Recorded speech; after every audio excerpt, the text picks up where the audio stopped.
खैर नाज़रीन, मदीजी मां अवां खे इंतहाई अफ़सोसनाक ऐं ताज़ा तरीन ख़बर ॾींदा हलूं त मदीजी जे लबे मेराण चौक ते आसिफ़ मेमण जे दुकान ते ॾोहारनि पारां चढ़ाई करे फुर जी कोशिश कई वई आहे। नाज़रीन, अवां खे ताज़ा तरीन ऐं अफ़सोसनाक ख़बर ॾींदा हलूं त मदीजी जे लबे मेराण चौक ते अफ़सोसनाक वाक़ियो थियो आहे। आसिफ़ मेमण जेको दुकानदार आहे लबे मेराण ते, उन खां फुर करण जी कोशिश कई वई आहे ॾोहारनि पारां। ॿुधायो पियो वञे त मोटर साइकिल ते मुसल 3 ॼणा बुट बदल हथियारबंद ॾोहारी आसिफ़ मेमण जे दुकान ते फुर जे इरादे सां काह करे आया।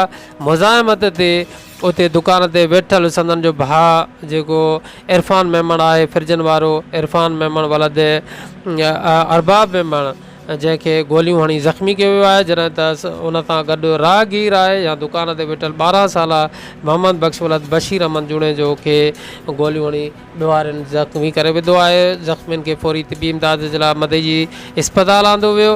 मदईजी इस्पताल मां फौरी तिबी इमदाद बैदि ज़ख़्मियुनि खे एमरजेंसी हालत में लाड़काणे रेफर कयो वियो आहे। ही ताज़ा तरीन मनाज़िर अवां ॾिसूं था गवर्नमेंट इस्पताल मदईजी मां, जिते ज़ख़्मियुनि खे आंदो वियो आहे। ज़ख़्मियुनि जा वारिस इंतिहाई ग़मगीन आहिनि, एहतजाज कनि पिया।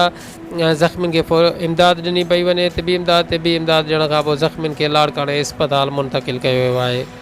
बशीर अहमद साईं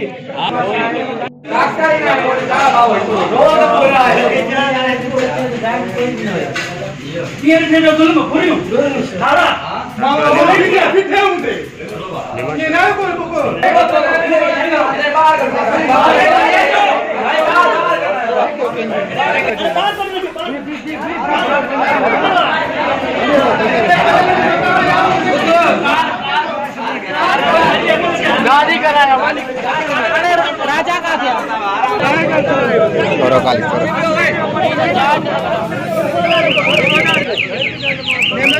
हाँ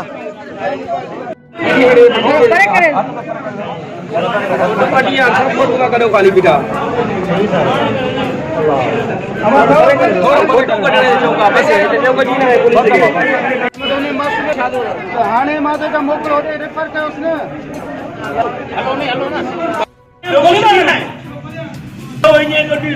ना तेरी पुलिस ना यार बंदा यार बंदा चौक दे